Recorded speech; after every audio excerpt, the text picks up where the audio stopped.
Baik, Assalamualaikum warahmatullahi wabarakatuh.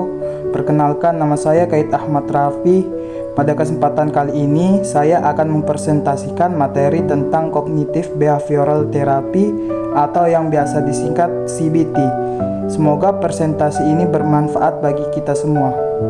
Baik, kita masuk di pengertian. CBT atau Cognitive Behavioral Therapy adalah sebuah pendekatan konseling yang melihat bagaimana pikiran, perasaan, dan perilaku kita saling mempengaruhi satu sama lain. Jadi, ketika seseorang memiliki pola pikir yang negatif atau tidak rasional, hal itu bisa berdampak langsung pada emosi dan tindakan sehari-hari. Nah, CBT hadir untuk membantu individu mengenali pola pikir itu, lalu secara perlahan menggantinya dengan cara berpikir yang lebih sehat dan realistis. Baik, selanjutnya kita masuk di tujuan. Lalu, apa tujuan dari CBT itu sendiri? Secara umum, CBT bertujuan membawa perubahan positif dalam cara seseorang berpikir, merasakan, dan berperilaku. Lebih spesifiknya, CBT membantu individu untuk mengidentifikasi pikiran negatif, mengubah keyakinan yang tidak rasional, mengurangi kecemasan, stres, maupun depresi, meningkatkan kemampuan memecahkan masalah, mengembangkan perilaku yang lebih adaptif, serta membangun kepercayaan diri dan kontrol diri yang lebih baik. Baik, selanjutnya kita masuk di karakteristik. CBT memiliki beberapa karakteristik yang membedakan dari pendekatan konseling lainnya. Yang pertama yaitu CBT bersifat terstruktur dan sistematis, artinya setiap sesi memiliki alur yang jelas. Yang kedua, berorientasi pada tujuan yang spesifik. Yang ketiga, CBT fokus pada masalah yang sedang dihadapi saat ini, bukan masa lalu. Yang keempat, proses konseling bersifat kolaboratif antara konselor dan klien. Yang kelima, CBT menggunakan tugas rumah agar klien bisa berlatih di luar sesi. Dan keenam, keseluruhan prosesnya ditekankan pada praktik yang nyata dalam kehidupan sehari-hari. Karakteristik inilah yang membuat CBT menjadi salah satu pendekatan paling banyak digunakan saat ini.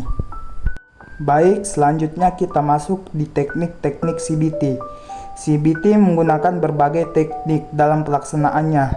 Yang pertama yaitu Cognitive Restructuring, yaitu membantu klien mengubah pikiran negatifnya menjadi lebih rasional. Yang kedua, Self-Monitoring, di mana klien diajak untuk mencatat pikiran, perasaan, dan perilaku yang muncul agar lebih sadar diri. Yang ketiga yaitu Behavioral Experiment, yaitu menguji apa keyakinan negatif klien benar-benar menjadi melalui pengalaman langsung. Yang keempat yaitu Problem Solving, melatih klien agar mampu menyelesaikan masalah secara sistematis. Dan kelima, Homework Assessment, yaitu pemberian tugas di luar sesi konseling agar proses perubahan berjalan. Baik, yang terakhir yaitu kesimpulan.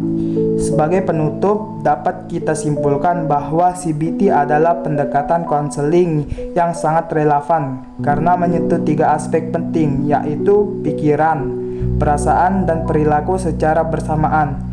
CBT terbukti efektif karena didukung oleh banyak penelitian ilmiah dan bersifat praktis dalam penerapannya dalam dunia bimbingan dan konseling. CBT sangat bermanfaat untuk membantu siswa menghadapi berbagai tantangan, baik itu masalah pribadi, sosial, maupun akademik. Demikian presentasi dari saya. Terima kasih atas perhatiannya. Wassalamualaikum warahmatullahi wabarakatuh. Selamat siang Pak. Selamat siang, silakan duduk ya, ada yang bisa saya bantu. Saya ingin konseling Pak. Baik, sesi kita sekitar 30 menit dan semua yang kamu ceritakan akan dijaga kerahasiaannya. Saya masih sering memikirkan Pak. Baik, kamu bisa ceritakan lebih lanjut. Setiap saya ingat kejadian itu, saya jadi takut, jantung saya berdebar, dan saya merasa seperti kejadian itu akan terulang lagi Pak. Bahkan kalau naik motor tuh saya langsung cemas dan berpikir saya akan celaka lagi Pak. Apa yang kamu rasakan saat itu? Takut sekali Pak. Saya jadi tidak tenang dan sering sulit tidur Pak. Jadi pikiran kamu saat itu seperti saya akan celaka lagi ya? Iya Pak. Apakah itu selalu terjadi setiap kamu naik motor? Tidak juga Pak. Sebenarnya aman, tapi saya tetap takut Pak. Berarti ada pikiran yang langsung mengarah ke hal terburuk ya? Iya Pak, setelah saya langsung berpikir negatif sih ya. Coba kita ubah pikiran itu menjadi lebih realistis. Oh mungkin tidak semua perjalanan itu berbahaya Pak. Kecelakaan itu hanya kejadian sekali, bukan berarti akan terulang terus. Bagaimana perasaan kamu saat berpikir seperti itu? Saya tidak sedikit lebih tenang Pak. Jadi pikiran negatif itu yang membuat kecemasan kamu semakin besar. Kita coba latihan ya. Catat pikiran negatif saat muncul, berubah menjadi pikiran realistis. Tahap pertama itu hari pertama dan kedua membayangkan naik motor. Hari ketiga sampai keempat itu duduk di motor tanpa berjalan, dan hari kelima sampai ketujuh itu naik motor jarak dekat. Saya agak takut Pak, tapi mau mencoba pelan-pelan saja. Bagaimana perasaan kamu sebelum bercerita? Saya merasa itu lebih lega Pak. Minggu depan kita lihat perkembangan kamu ya. Baik Pak, terima kasih.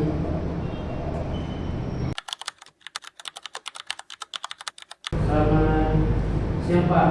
Selamat siang, bagaimana kabarnya hari ini? Kabar saya hari ini tuh lebih baik Pak. Apakah ada perkembangan? Ada Pak. Coba ceritakan. Saya mulai dari membayangkan ini motor Pak. Awalnya itu saya cemas, tapi saya coba atur nafas.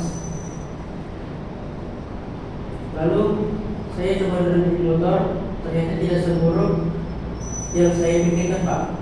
Apa yang kamu pikirkan saat itu? Saya bilang ke diri saya sendiri, ini aman, tidak takut saja. Apa yang kamu pelajari dari hal itu? Ternyata rasa takut saya itu berlebihan Pak. Kalau saya hadapi pelan-pelan, rasa takutnya berkurang. Bagaimana perasaan kamu sekarang? Masih ada takut sedikit Pak, tapi lebih ringan lah. Apa rencana kamu ke depan? Saya akan terus latihan dan tidak menghindar lagi Pak. Kalau cemas, saya akan ingat pikiran realistis. Terima kasih sudah berusaha dan mencoba. Terima kasih juga Pak. Sekarang saya merasa lebih kuat Pak.